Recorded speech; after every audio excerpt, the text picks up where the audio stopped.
Hello बच्चों, welcome back to our YouTube channel Rahul sir bio Trivedi. तो बच्चों, आज हम लोग बात करने वाले हैं principle of inheritance and variation की एक अगली class, chromosomal theory of inheritance.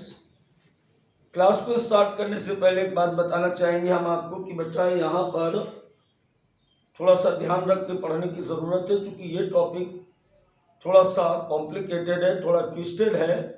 कठिन नहीं कह सकते, बस थोड़ा सा ध्यान लगाओगे आ जाएगा। तो चलिए बिना टाइम बर्बाद किए आज की क्लास को स्टार्ट करते हैं। अब तो सबसे पहली बात तो हम इसका मतलब समझे कि क्रोमोसोमल थ्योरी ऑफ इनहेरिटेंस का मतलब क्या है। बेटा, क्रोमोसोमल थ्योरी ऑफ इनहेरिटेंस का हिंदी में मतलब होता है गुणसूत्रों का वंशागति व्यवहार। अब इस बात से क्या मतलब है? इसका मतलब ये है कि जब कोई कैरेक्टर पेरेंटल जनरेशन से कहा जाता है, जब कोई कैरेक्टर पेरेंटल जनरेशन से F1 में जाता है, कोई भी कैरेक्टर जब पेरेंट से ऑफस्प्रिंग्स में जाता है, फिलियल फर्स्ट में जाता है, उस समय क्रोमोसोम का रोल क्या है? What is role of chromosome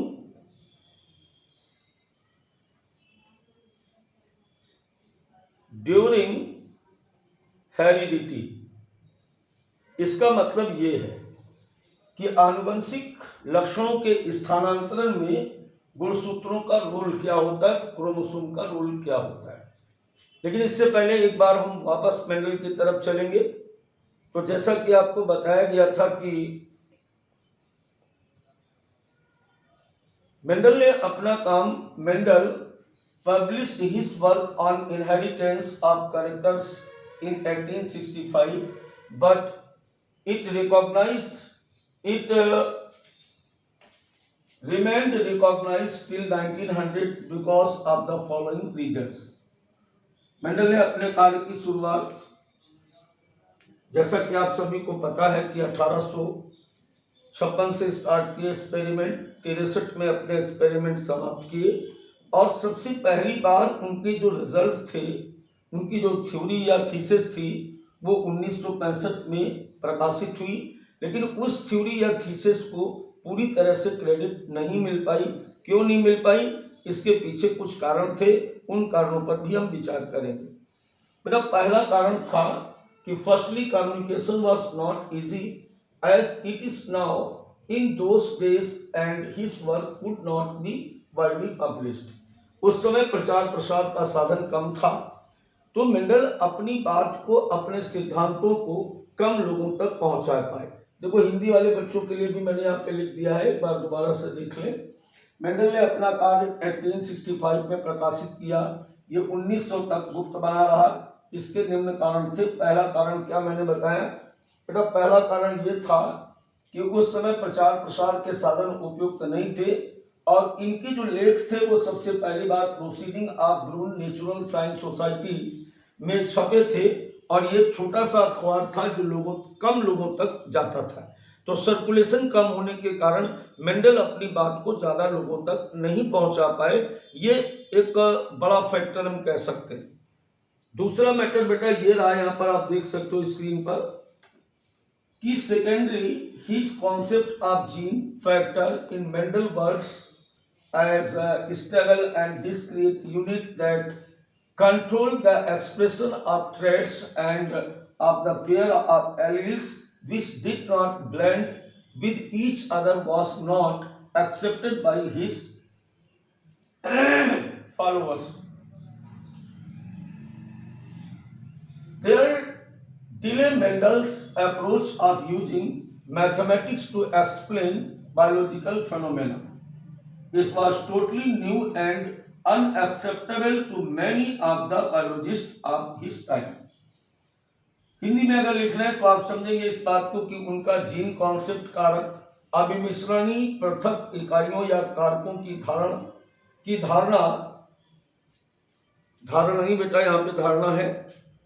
इकाइयों कारकों की धारणा उस समय के वैज्ञानिकों के द्वारा उसको सहमति प्रदान नहीं की और साथ ही साथ यहाँ पर जो बात थी अभी बताया मैंने कि मेंडल ने पहली बार बायोलॉजी में गणित तथा सांख्यिकी विश्लेषणों के उपयोग किया था और उनका बिल्कुल ये नया दृष्टिकोण था और लोगों के लिए भी बिल्कुल नया दृष्टिकोण था।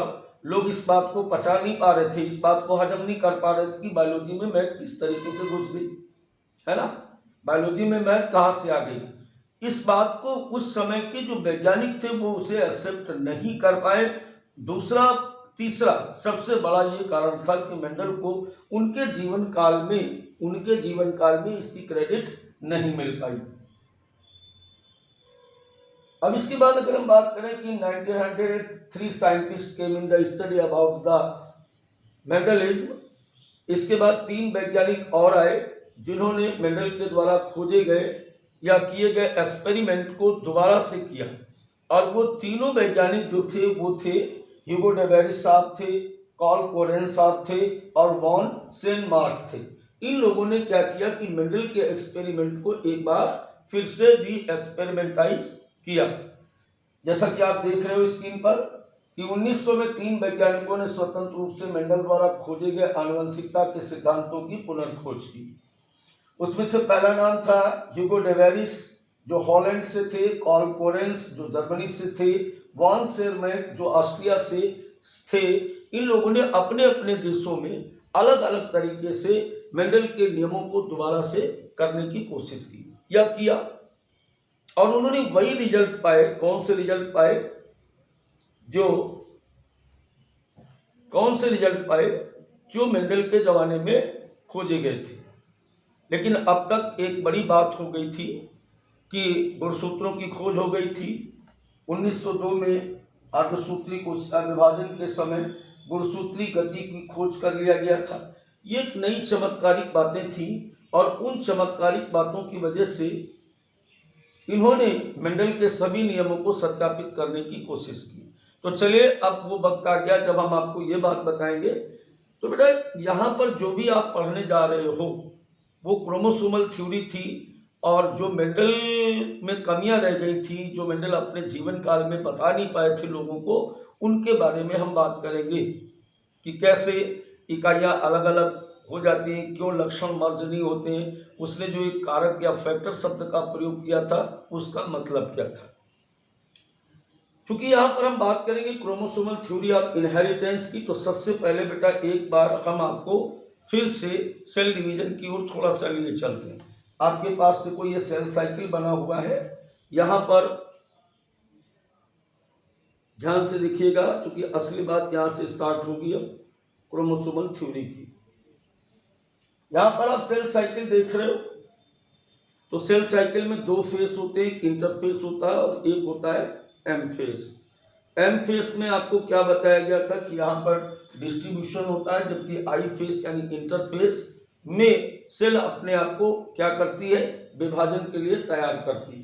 कैसे तैयार करती है आपको याद होगा, क्या याद होगा कि जीवन फेस में क्या होगा, जीवन फेस में क्रोमोसोम के बारे में केवल ध्यान दीजिए। क्रोमोसोम बेटा जीवन फेस में जो क्रोमोसोम होता है वो इस प्रकार से एक सिंगल क्रोमोसोम होता है और इस समय इसके अंदर जो डीएनए होता है वो सिंगल डीएनए पाया जाता है, इस प्रकार से ऐसे। तो जब भी आपको क्रोमोसोम इस प्रकार से दिखाई देता है, सिंगल क्रोमोसोम आपको दिखाई देता है, इसका मतलब जीवन फेस में क्रोमोसोम का शेप ये होता है। तो जीवन में हम क्या देख रहे हैं, यहाँ पर खास बात ध्यान दें, जीवन फेस में जो क्रोमोसोम होता है, number of chromosome and amount of DNA यहाँ पर क्या होता है, सेम होता है। बात समझ में आ गई कि नंबर ऑफ क्रोमोसोम यहाँ पर 1 है और डीएनए भी यहाँ पर कितना बेटा 1 है। राइट नाउ अब ये जो अगली स्टेज में जाती है, जब इंटरफेस के हम अगले स्टेज में जाते हैं तो अगले स्टेज में जाने पे क्या हो जाता है, यहाँ पर इसका क्या फुल फॉर्म है, एस फेस। एस फेस का मतलब क्या होता है, सिंथेसिस फेस। सिंथेसिस किसकी होती है, डीएनए की होती है। तो जब डीएनए की सिंथेसिस होती है तो क्रोमोसोम जो बेटा होता है अब क्रोमोसोम का शेप अगर आप देखोगे तो क्रोमोसोम हमें इस प्रकार से ऐसे डबल दिखाई देता है। ऐसे जब ये क्रोमोसोम इस प्रकार से आपको डबल दिखाई दे, या कई बार बुक्स में जैसे बना रहता है वैसे देख लो, बुक्स में बेटा ऐसे बना रहता है इस तरीके से ऐसे। तो जब आप ऐसे ऐसे वाला क्रोमोसोम देखोगे तो क्रोमोसोम की संख्या अभी भी एक है, लेकिन यहाँ पर हुआ क्या है, यहाँ पर डीएनए की मात्रा डबल हो गई। यहाँ पर हम देख रहे हैं कि एक डीएनए इस क्रोमेटिड में पाया जा रहा और दूसरा डीएनए जो है बेटा वो इसमें पाया जा रहा है इस तरीके से ऐसे। तो G2 फेस में जो आएगा, S फेस में क्या हुआ, S फेस में हुआ क्या, S फेस में हुआ DNA डुप्लीकेशन हुआ। S फेस में क्या हुआ, डीएनए का S फेस में डुप्लीकेशन हुआ। और बेटा क्या हो रहा है S फेस में, जरा ध्यान दीजिएगा कि क्रोमोसोम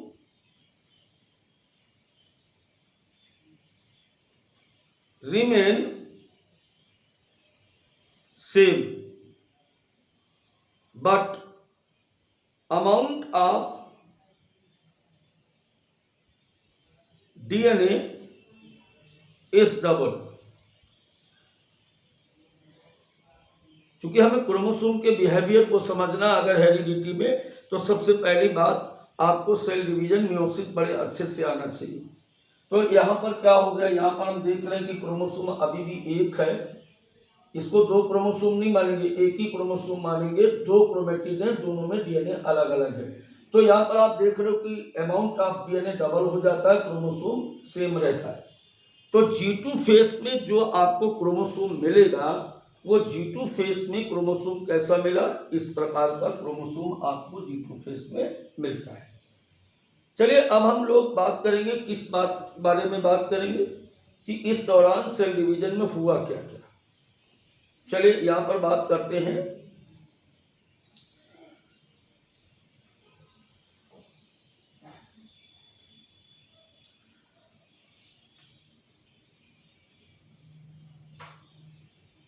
सबसे पहले ये जो डायग्राम आपके सामने बना है, जैसे कि एनसीईआरटी बुक में भी आप देखते हो, यहाँ पर हमने क्या लिया है कि जीवन फेस है और इस जीवन फेस में 2n बराबर इसको 4 माना गया। तो जीवन में अभी पीछे कैसे बताया था कि जीवन में जो क्रोमोसोम होगा वो क्रोमोसोम कैसा है, जीवन में इस प्रकार का क्रोमोसोम है, राइट।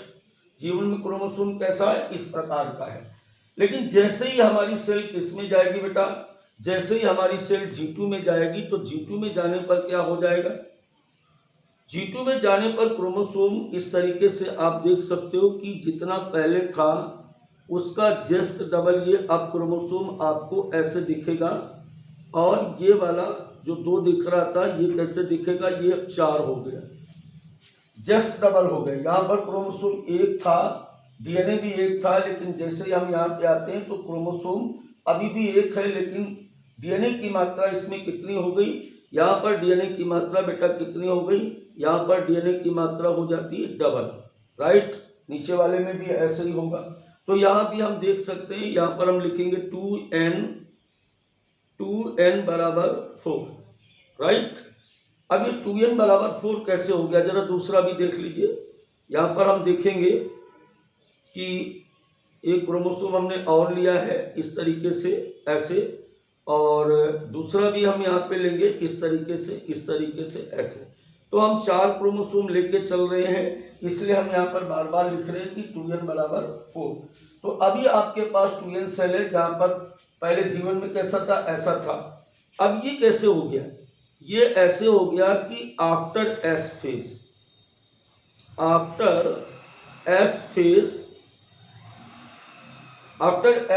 पहले जीवन में थी, फिर क्या आया, एस फेस आया, और एस फेस होने के बाद सीधे क्या हो गया कि डीएनए अमाउंट डबल हो गया, क्रोमोसोम अभी भी सेम बने रहे। अब इसके बाद अगर हम बात करें यहाँ पर मेटाफेस की, किसके मेटाफेस की बात करेंगे, मियोसिस के, या मियोसिस डायरेक्ट चलते हैं, मियोसिस के एनाफेस की बात करें तो मियोसिस के एनाफेस की अगर बात करते हो तो इससे पहले यहाँ पर इस तरीके से एक मेटाफेज को भी आप समझो। मेटाफेज में क्या हुआ? मेटाफेज में ये हुआ कि जैसे ये कोई सेल है, ऐसे ये कोई सेल आपके सामने दिख रही है, इस प्रकार से मेटाफेज में ये देखिए। अब मेटाफेज में क्या हो रहा है कि डबल मेटाफेसिक प्लेट बनती है। तो डबल मेटाफेसिक प्लेट बनने में हुआ क्या कि ऐसे ये वाला क्रोमोसोम और एक ये वाला क्रोमोसोम इस प्रकार से ये मेटाफेसिक प्लेट बना लेते हैं ऐसे, और यहाँ पर भी इस तरीके से ये ऐसे और ऐसे ऐसे हो गया। इधर आ जाओगे तो यहाँ पर भी आपको इस तरीके से ऐसे आपको दिख रहा है। ये मेटाफेस है, मेटाफेस में डबल मेटाफेसिक प्लेट बनती है। सबको पता है कि मेटाफेस स्टेज में डबल मेटाफेसिक प्लेट बनती है। अब मेटाफेसिक प्लेट बनने के बाद हम लोग कहाँ पहुँचेंगे? एनाफेस में। एनाफेस में क्या था कि दोनों क्रोमोसोम्स जो थे ये कैसे हो जाएंगे? एक दूसरे से सेपरेट होना प्रारंभ कर देते हैं। तो जब सेपरेट होना प्रारंभ कर देंगे तो एक अलग चला जाएगा, दूसरा अलग चला जाएगा। तो ये ऐसे भी जा सकते हैं अलग, ऐसे भी जा सकते हैं, ऊपर वाला भी जा सकता है, नीचे वाला भी जा सकता है। तो फिलहाल इसको एक काम करते हैं, इसको रैंडमली बनाते हैं। इसको अपन ऐसा करते हैं कि रैंडमली बना लेते हैं। ऐसे ऐसे ऐसे बना लिया, और यहाँ पर हम इसको छोटा वाला इधर बना लेते हैं, ऐसे बना लेते हैं। अब क्या हो गया कि यहाँ पर सेपरेशन हो गया। तो एक एंड पर आपका ये वाला आ जाएगा और ये वाला आ जाएगा ऐसे, इस तरीके से, और दूसरे एंड पर आ जाएगा आपका ये वाला और ये वाला, और यहाँ पर आ जाएगा इस तरीके से ये। तो एनाफेस में क्या हो रहा है? एनाफेस में मेटाफेसिक प्लेट पर जो क्रोमोसोम एक साथ इकट्ठा हुए थे वो सारे के सारे कैसे हो रहे हैं? सेपरेट हो रहे हैं। और सेपरेट होने के बाद ये अलग अलग अपोजिट पोल पर जाना प्रारंभ कर देते हैं। अब टीलोफेज के बाद दो सेल इसको प्राप्त हो जाएंगी। दोनों सेल कैसे हैं? यहाँ पर आप देखोगे तो दोनों सेल के पास केवल एक ही क्रोमोसोम आएगा। यहाँ पर अगर हम देखेंगे तो इसके पास एक ही क्रोमोसोम बचा, यानी 4n से ये कैसे हो गए बेटा? 2n हो गए। 4n से ये कैसे हो गए बेटा? अब ये 2n हो गए। इस तरीके से इसके पास ये हो गया हमारा 2n, और यहाँ पर भी क्या हो जाएगा? 2n बराबर, अब यहाँ पर हो गया 2, यहाँ पर 2n बराबर हो गया 2। यहाँ पर क्या आ जाएगा? यहाँ पर आ जाएगा आपका एक क्रोमोसोम इधर चला आ जाएगा, और एक क्रोमोसोम बेटा यहाँ पर इस प्रकार से यहाँ पे आ जाएगा। ठीक है, तो अब ये हो गया हमारा आफ्टर एनाफेस, रिडक्शन हो गया, क्रोमोसोम का रिडक्शन हो गया। हुआ कि नहीं? बोलो, रिडक्शन हुआ कि नहीं? आठसूत्री कोशिका विभाजन में गुणसूत्रों का बंटवारा कहाँ पे होता है? तो एनाफेस फर्स्ट में होता है। तो इसको यहाँ पर हम लिख लेते हैं एनाफेस फर्स्ट। तो इस एनाफेस फर्स्ट के बाद जो रिजल्टिंग सेल्स आई मियोसिस फर्स्ट की, उनमें क्रोमोसोम की संख्या आधी आधी रह गई। अब देखो इसके बाद आगे की बात करो तो बेटा ये जो सीन देख रहे हो ये आफ्टर मियोसिस फर्स्ट हो गया। आफ्टर मियोसिस फर्स्ट हमारे पास ये रिजल्ट आ गए। यहाँ पर हम क्या कहेंगे? ये हमारा है after meiosis first. Meiosis first के बाद हमारे पास जो सेल्स आ रही, जो डॉटर सेल्स आ रही, उनके पास आधे आधे क्रोमोसोम हो गए। क्योंकि यहाँ पर कितने थे? 4n। तो आफ्टर मियोसिस कितने हो गए? 2n हो गए। अब देखो इसके बाद यहाँ पे आ जाओ, मियोसिस सेकेंड। मियोसिस सेकेंड की अगर बात करो, यहाँ पर हम बात करें, अगर मियोसिस सेकेंड की बात करें इस जगह पर, तो मियोसिस सेकेंड में क्या होता है?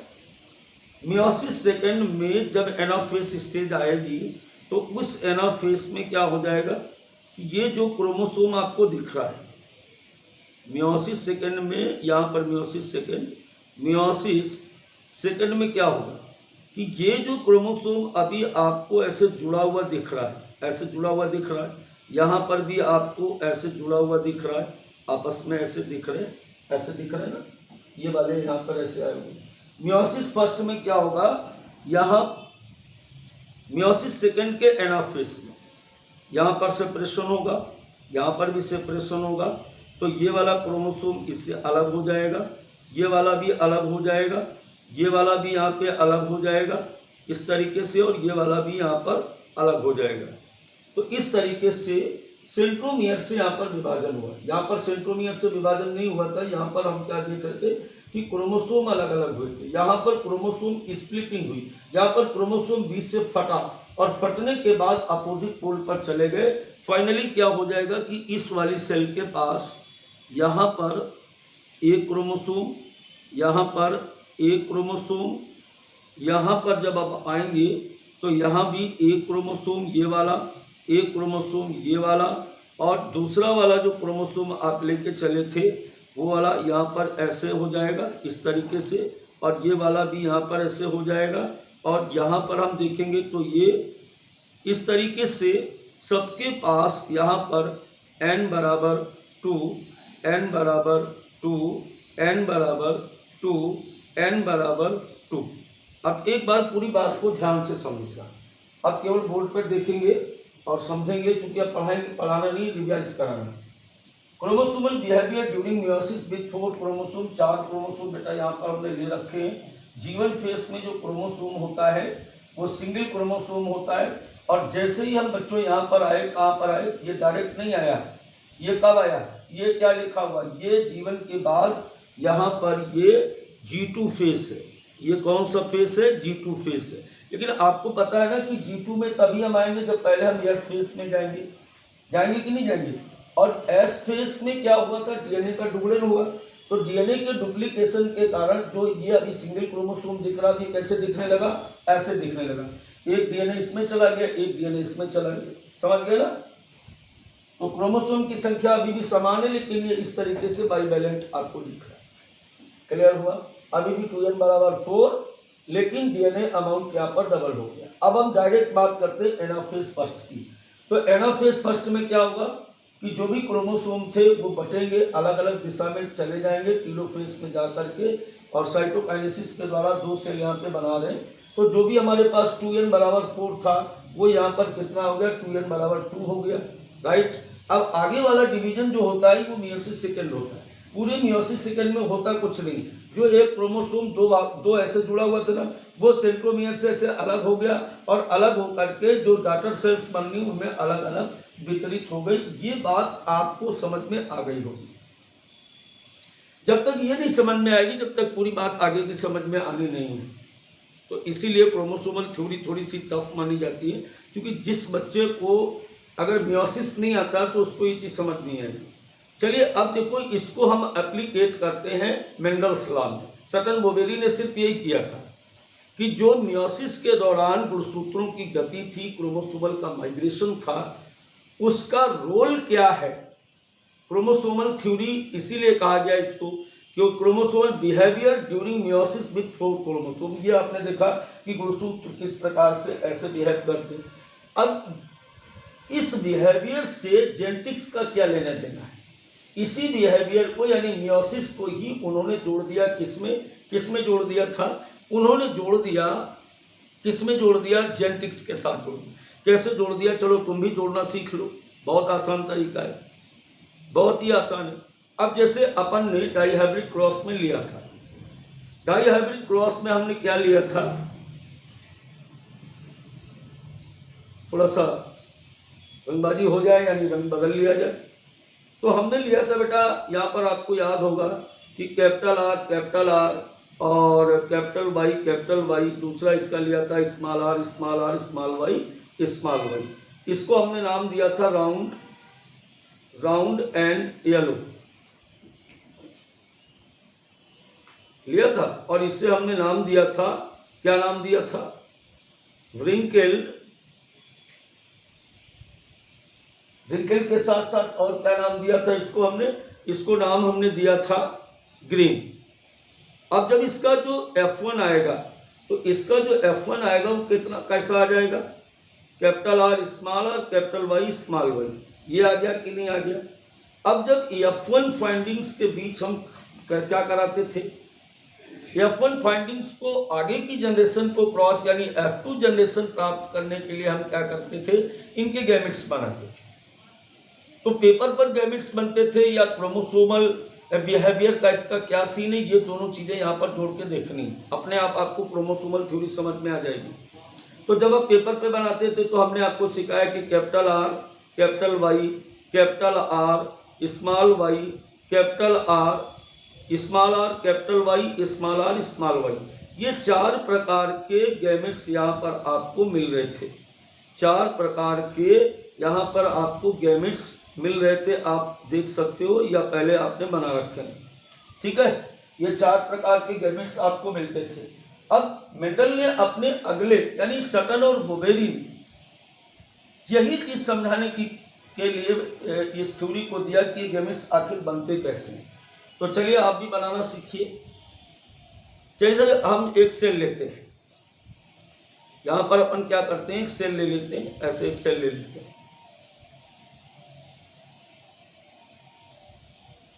यहाँ पर अपन एक सेल ले लेते हैं, मान लीजिए ये कोई हमारे पास एक सेल है, इस तरीके से यहाँ पे कोई सेल है ऐसे, ठीक है। इस सेल में यहाँ पर अगर हम देखेंगे तो हमारे पास मान लीजिए एक ये क्रोमोसोम है,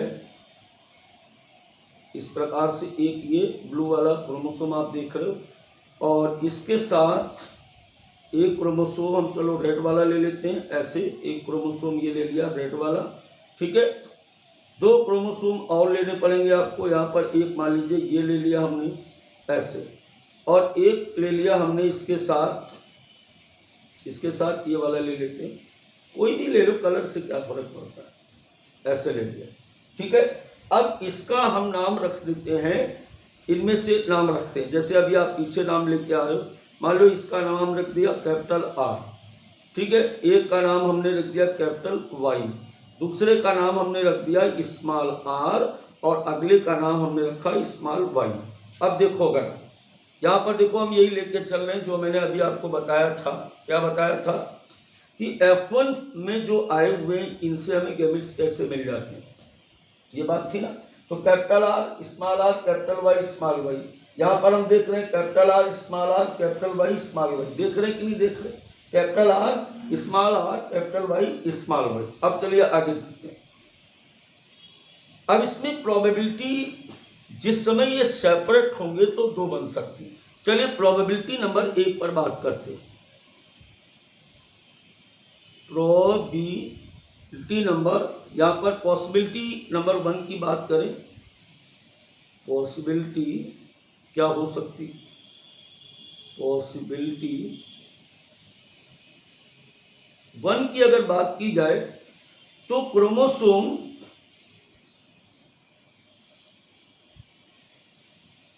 with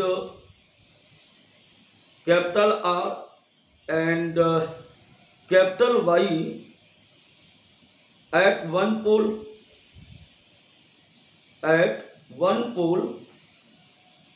and small r and small y other pole ऐसे। अब इस प्रोबेबिलिटी के बाद क्या होगा, सीधी सी बात है, मैंने जैसे कि सीधे समझाने की कोशिश की, आप भी सीधे सीधे समझ के देखो। अगर इनमें 2n जा करके लास्ट में क्या हो जाएगा, अगर इनका सेपरेशन होगा इस तरीके से, क्या कह रहा है कि पॉसिबिलिटी क्या बन रही है, पॉसिबिलिटी सीधे सीधे ये बन रही है कि यहाँ पर अगर आप देखोगे तो chromosome with R and Y एक पोल पर आ जाए, आर एंड वाई एक पोल पर ऐसे चला जाए, दूसरा आर एंड वाई दूसरे पोल पर चला जाए, तो फाइनली जब ये सेपरेट होंगे तो क्या हो जाएगा, देखो अगर आर वाई एक जगह पे चला जाएगा तो एक गैमेट्स आपका बन जाएगा ना, आर वाई बन गया कि नहीं बन गया। दूसरा अगर देखोगे तो दूसरा क्या बन जाएगा, स्मॉल आर स्मॉल वाई बन जाएगा। अगर ये सेल मियोसिस के एनाफेज में इस तरीके से बढ़ती है तो एक इधर पोल पे चला गया इस तरीके से, दूसरा इस पोल पे चला गया, तो गैमेट्स यहाँ पर 2 बन जाएंगे कि नहीं बन जाएंगे, बोलो बन रहे कि नहीं बन रहे। दो गैमेट्स बन जाएंगे।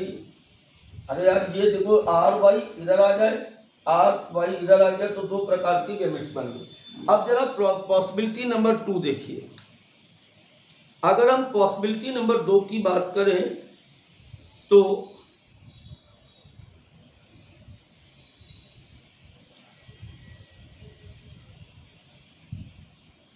पॉसिबिलिटी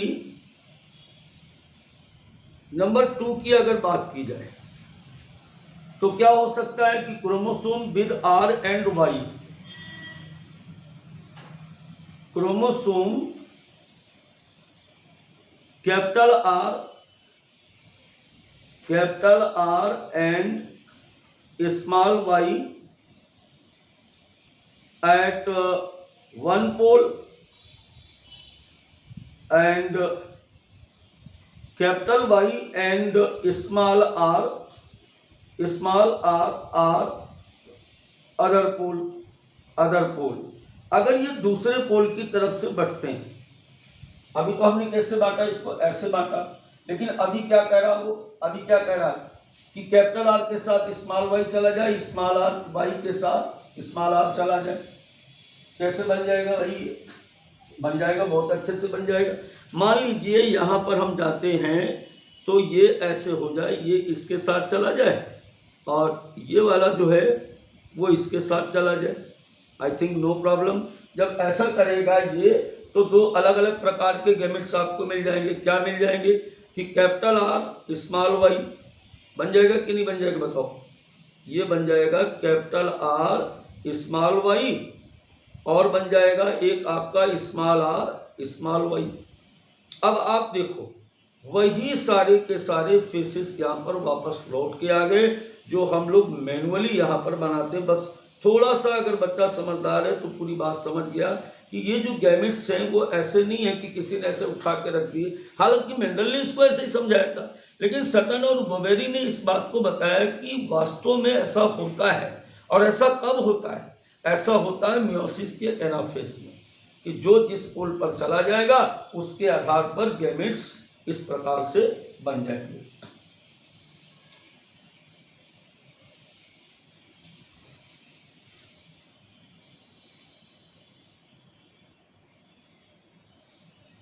ये देखिए, ये आपकी बुक में बना हुआ है, एक बार फिर से देख लीजिए।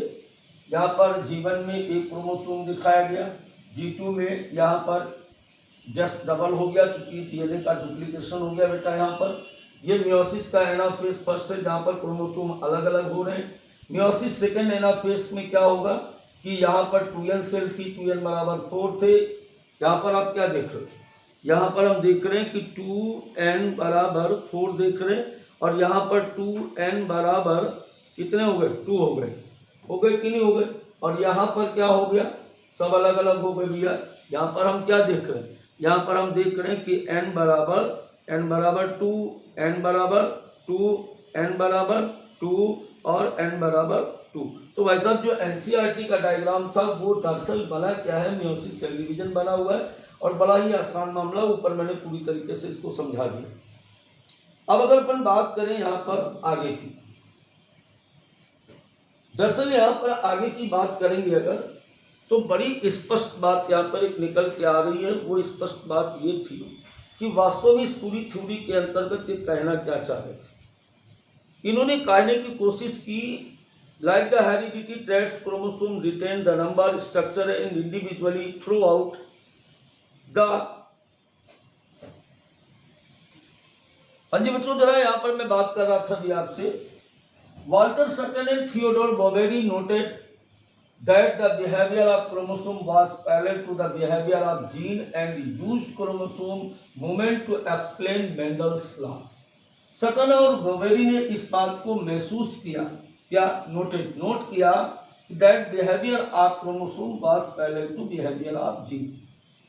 कि गुणसूत्र जैसा व्यवहार करते हैं वैसा ही जीन व्यवहार करता है और उन्होंने गुणसूत्रों के माइग्रेशन को मेंडल्स लॉ के साथ एक्सप्लेन किया। ये बात मैं पहले भी कह चुका हूँ, दोबारा से फिर बता दिया। The chromosome as well as gene occur in pair. इन्होंने एक बात ये भी बताई कि गुणसूत्र और जीन दोनों हमेशा जुड़े में पाए जाते हैं। अगला पॉइंट है that the two alleles of gene pair are located on homologous site on homologous chromosome. इन्होंने एक बात और बताई, जरा देख लीजिए। जैसे ये दो क्रोमोसोम है तो दोनों में एक ही जगह पर कोई भी यही चीजें बता रहे हैं कि the two alleles of gene pair are located on homologous site on homologous chromosome. एक ही जगह पर एक प्रकार के गुणसूत्रों पर कोई निश्चित प्रकार का जीन पाया जाता है। अब चलिए आगे की अगर बात करते हैं तो Sutton and Boveri argued that the pairing and separation of a pair of chromosomes would lead to the segregation of a pair of factors they carried. Sutton combined the knowledge of chromosome segregation with the Mendelian principle and called the chromosomal theory of inheritance. दोबारा से इस बात को देख ले, हिंदी बता देता हूं मैं आपको कि सटन और बोवेरी ने पूरी तरीके से क्रोमोसोमल थ्योरी के अंतर्गत एक बात बताने की कोशिश की कि किस प्रकार से गुणसूत्र एक दूसरे के साथ पेयर करते हैं और समय आने पर एक दूसरे से अलग होकर के गैमेट्स बनाते हैं और ये गैमेट्स आगे फर्टिलाइजेशन के द्वारा फिर से नए कैरेक्टर को नए सजीवों में इस्टेब्लिश करते हैं। तो सटन और बोवेरी के द्वारा बताया गया क्या था, क्रोमोसोमल थ्योरी ऑफ इनहेरिटेंस, यही तक था।